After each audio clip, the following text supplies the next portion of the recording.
that oath a real thing? Totally. Definitely didn't just make it up. See you in a few weeks, Spider-Man. New York's only Spider-Man. Sony seems to be sticking with quite a schedule with its recent PC releases. Just a few months after bringing Marvel's Spider-Man to PC, check out our review of that PC release here, Sony has now brought Marvel's Spider-Man Miles Morales along for the ride as well. Much like its predecessor, the game has been available for PS4 and PS5 for quite some time now, and you can check out our review on those platforms if that's your jam. But if you're a PC gamer that's able to dive into the world of Marvel's Spider-Man Miles Morales for the first time ever, well, let's get into it. Much like the recent trend of Sony's PC releases, Marvel's Spider-Man Miles Morales makes the jump from consoles to PC quite brilliantly. Echoing the protagonist style, the game itself is a wonderful PC port, featuring a healthy series of options to play around with and running fantastically right out of the gate without much tinkering needed on my end. For context, I reviewed Marvel's Spider-Man Miles Morales on a PC running on a Ryzen 5 3600 CPU and NVIDIA GeForce RTX 3060 Ti, 32 gigs of RAM, and the game was running off a SATA SSD. For the majority of my time with the game, I was able to enjoy smooth frame rates with an average of around 100 frames per second, which puts it around on par with the original Marvel Spider-Man on PC. Do it.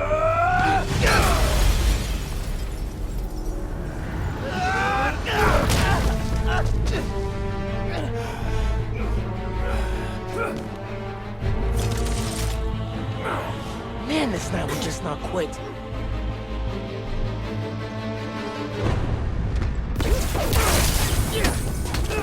Their tech is unbelievable, but Venom totally wrecks it. Yeah, Genki's right. Venom's a good name.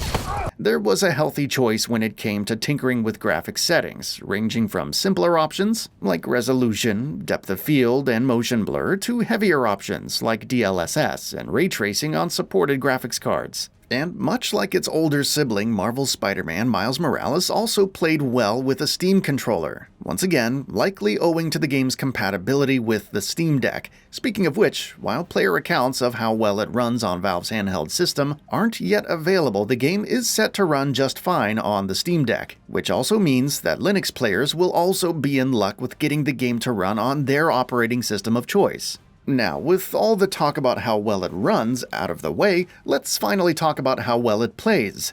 When coming to Marvel's Spider-Man Miles Morales so soon after having revisited Marvel's Spider-Man, it's easy to see that the newer title is more of an iterative sequel, rather than a revolutionary one. Rather than bringing sweeping radical changes to the core gameplay, Insomniac instead chose to refine on the groundwork already laid by the original. Everything from the web-slinging to the combat feels like an evolution of pre-existing ideas, and there's little in the way of anything new. That isn't to say that Marvel's Spider-Man Miles Morales is simply a reskin of Marvel's Spider-Man, however. Aside from the story, which we'll get into in a bit, Miles Morales as a character also has a few new toys to play with. First and foremost, when it comes to combat, the new Venom powers play an integral role. Essentially a more focused version of the suit powers from Marvel's Spider-Man, Venom power acts as a super attack that can be used in tandem with the default healing ability. Sure, the variety in powers has been cut down a fair bit, but instead, what we get now is a more focused combat experience, with encounters designed around the idea that the player will always have access to Venom powers, regardless of the rest of their loadout.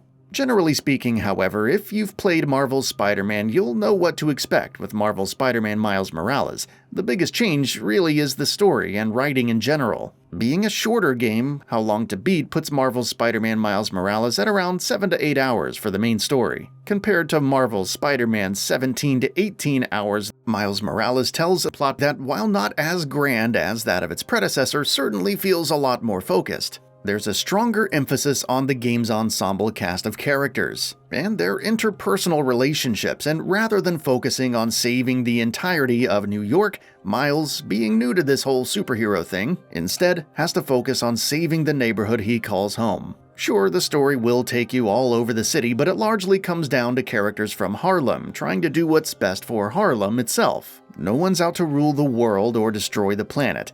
Does the story feel as grand as you typically see in other superhero media? No. It does, however, feel concise and a lot more enjoyable thanks to strong pacing and a lack of padding. And let's not forget the true stars of Marvel's Spider-Man Miles Morales, its lovable cast of characters. Right off the bat, the game focuses on having you spend quite a bit of time with its core cast. From fighting crime alongside Peter Parker to having a Christmas dinner with your mother and your two best friends. And eventually, even hanging out with your uncle in strange circumstances. Marvel's Spider-Man Miles Morales places quite a bit of emphasis on making sure you enjoy the company of these characters before it even thinks about kicking off its main story. Generally speaking, while Marvel's Spider-Man tells an epic tale that really drives home the struggles of Peter Parker's two lives, Marvel's Spider-Man Miles Morales tells a more character-centric story that feels more like it's a coming-of-age story. Last but not least, I can't really leave this review alone without talking about the soundtrack.